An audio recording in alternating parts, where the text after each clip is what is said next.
Welcome back to Hammer Sports, and week one is in the books. It was a wild week. There was some incredible games, some really good finishes, and so that brings us to our week two power rankings. I don't watch the news because I'm a kid, and apparently every time Grandpa just gives me the remote after we watch the Powerball. And, this is an interesting one because I didn't do one for week one. I tried to rank these teams based on their week one performance as much as I could. I do want to give a couple honorable mentions before we get into the list, starting off with my Denver Broncos. And now the Broncos this week in week one, they were a tale of two sides of the ball. Their defense, that deserves to be top three, if not one, on this list. But their offense was sputtering, to be generous. They ended up winning the game. They did not allow a touchdown from the Titans, but overall, I just can't put them in my top 10 right now. Their offense was so discombobulated. I do expect the Broncos to make their way to the top 10 at some point in the season, but after week one, it was not a complete enough performance. And, it was pretty hard to leave them out. There was a couple teams that came really close to kind of getting bumped off this list, but I'm pretty happy with what I ended up coming up with. Another team I want to give an honorable mention to is the Indianapolis Colts. This is a team I did not expect anything from. They were solid last year, but especially after they benched Anthony Richardson for Daniel Jones, who I guess we're going to start calling him Indiana Jones now.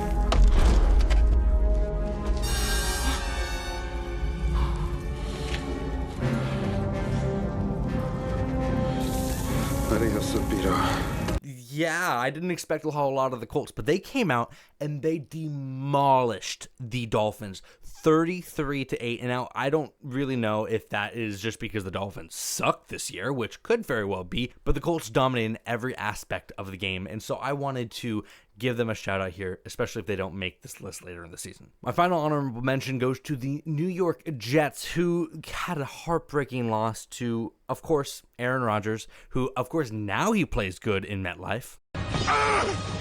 It should have been me, not him!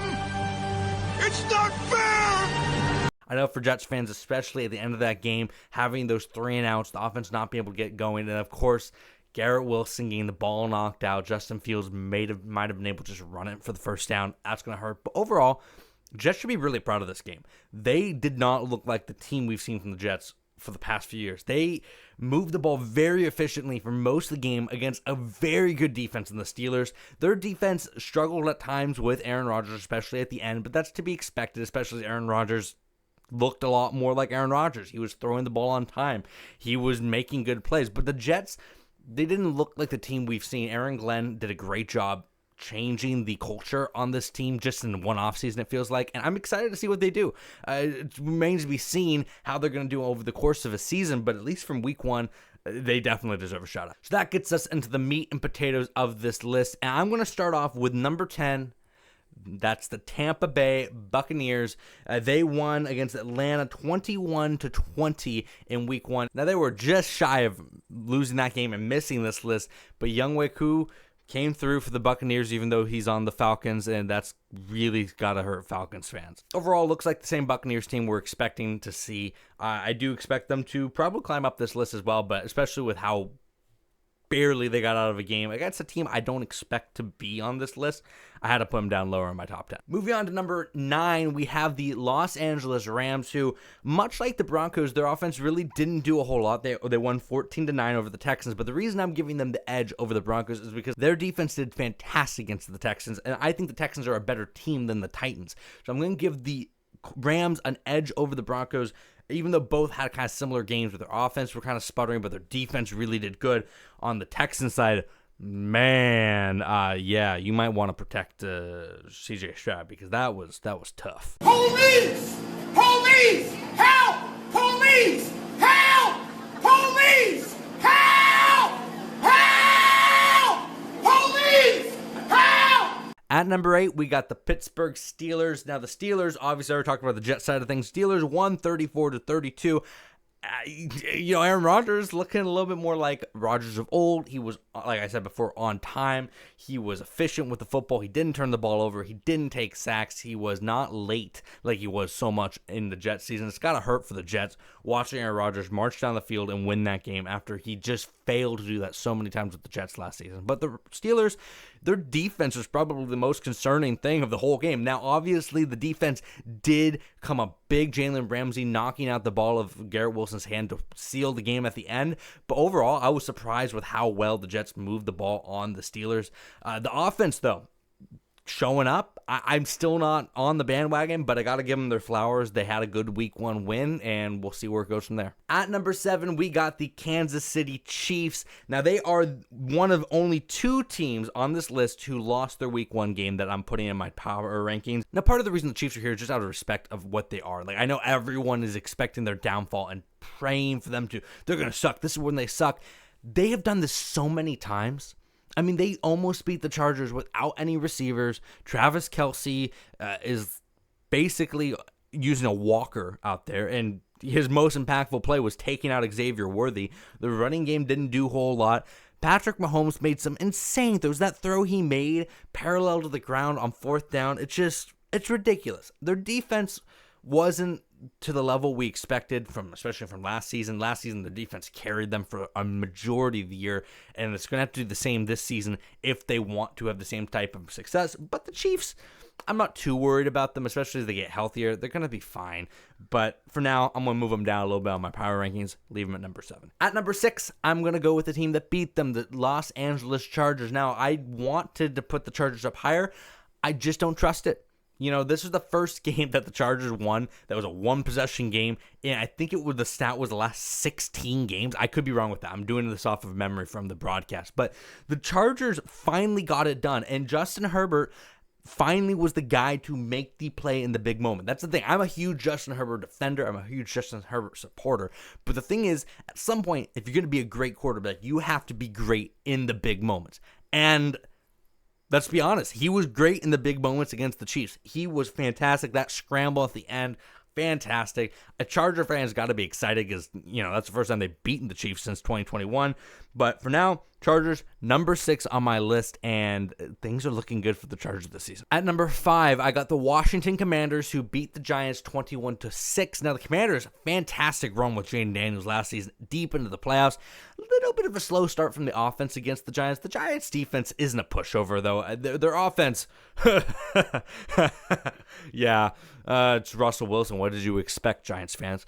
But the Commanders still win the game. They won it at home. The Commanders team, I think, is going to be really good this year. Terry McLaurin, sometimes after you get big contracts, they don't play the same. He looked fine against the Giants. I think the Commanders are going to be the only team in that division to push the Eagles, really. Eagles are still my favorite in that division. Obviously, you haven't heard them on this list. But yeah, for now, Commanders at 5. Moving on to next week. At number 4, we have the Green Bay Packers. Now, the Green Bay Packers won 27-13 over the Lions, just dismantling them. And now, the Lions coming off a season where they lost both their coordinators. Their offense has some stuff to figure out right now. They did not look good, especially defensively. They couldn't stop a beach ball. But the Packers team just looked complete. Jordan Love looked the best I've seen of him in his career. My biggest knock about Jordan Love has been his inconsistency. I've been a fan of Jordan Love since he started in Green Bay. I'm not sure if I posted this, but at some point I made videos talking about breaking down his film. And it was early in his career as a starter where he wasn't really that consistent, but a couple things I pointed out his incredible anticipation and the things he was doing right, even though they weren't working out. And that's why I believed in him. Those things are starting to come together now on the field, and Jordan Love's looking like a genuine quarterback. Micah Parsons gets his sack. First game as a Packer, obviously, you love to see that if you're Packers fans. And overall, the Packers just rolling. I don't know if they're Super Bowl contenders. I don't know if I believe in that team top to bottom. Their corners still give me a lot of concern, but I got to give them props, and they're going to be number 4 on my list to start. At number 3, this is the only other team with a loss. It's the Baltimore Ravens. They're coming off a heartbreaking 41-40 loss against the Bills on Sunday Night Football, which is one of the greatest football games I've seen. Now, there's some genuine concerns about the Ravens here. There's some genuine concerns about their ability to hold on to a lead in the fourth quarter. John Harbaugh has a tendency now where he has consistently gone super conservative in the fourth, and it's hurt them. They're going to have to figure that out. You'd think with a guy like Derrick Henry, you'd be able to grind the clock out and just milk it down. But consistently, in the biggest games, the Ravens seem to not be able to do that. You should be able to close these games out But that being said, for 3 quarters, that was the best team that played this week. Unfortunately, the fourth quarter happened, and that also counts, which is why they're not higher on this list. But I can't justify putting them lower off of one bad quarter. I don't want to overreact to this. The Ravens are going to be fine. They are a good team. Lamar Jackson is still an MVP candidate, one of the most talented players in the league, and most talented players the league's ever seen. The Ravens just need to figure out how to be the Ravens for the fourth quarter. That's all. If they do that, Super Bowl contender right there. At the end of the day, it took an absolute miracle to beat them, even with them collapsing in the fourth quarter. So, number 3 for the Ravens. We'll see how they do moving forward. At number 2, I got the Buffalo Bills on the other side of that 41-40 absolute thriller on Sunday Night Football. Josh Allen with over 200 yards in the fourth quarter, 4 touchdowns combined, and he was right there, just put to bed all the complaints about him being MVP. Now, the thing about the Lamar Allen MVP debate, I think once you get to that level of player, you're starting to nitpick. You're saying this guy's better at this guy's better at that. Both these dudes are tremendous athletes. Both these dudes are MVP caliber players. Josh Allen, though, oh my God, did he hit another level last night. It was just clinical. Now, the Bills are not a very complete team. You cannot win consistently when you have to make a 17-point fourth quarter, 7-minute comeback. That's not sustainable. The Bills have to figure out how to play a full game. Kind of the reverse of the Ravens. The Ravens played 3 quarters and then forgot the fourth. The Bills only played the fourth, but they got the win. If both these teams can figure out to play a full 4 quarters, oh my goodness, this is going to be a fantastic AFC championship. But then again, it's early in the season. We're not worried about Bills do this. The Bills are a fantastic team, and they are number 2 on my power rankings. At number 1, you knew it was coming. It's the Philadelphia Eagles. It's their throne to lose this season. They win 24-20 over the Cowboys. They did it without Jalen Carter. It basically was just Jalen Hurts. Now, the Eagles don't think they wanted to only win by 4 over the Cowboys, but still, this is their throne to lose. I'm not going to dethrone them until they give me a reason to. This is the Super Bowl favorite until proven otherwise. The Eagles are the best team in the NFL, and there's nobody who is complete of a team as them. I think the Bills, I think the Ravens have chances to challenge them, but both of them, we just talked about a lot of their flaws. They need to prove themselves. The Eagles, it's their throne to lose. They're gonna be number 1 on my list until they give it away or someone takes it away this season. That's gonna do it for me this week and my week 2 power rankings. Thank you so much for watching. If you like this video, like it. If you really like the channel, subscribe. I'd love to see you around more. And let me know what kind of videos you like to see down below. If you have a video concept that you're like, I really want to see Hammer do this, let me know. Maybe I'll try it out. But that's my power rankings. I want to know what you think. Who was too high? Who was too low? Who's going to move around in the upcoming week?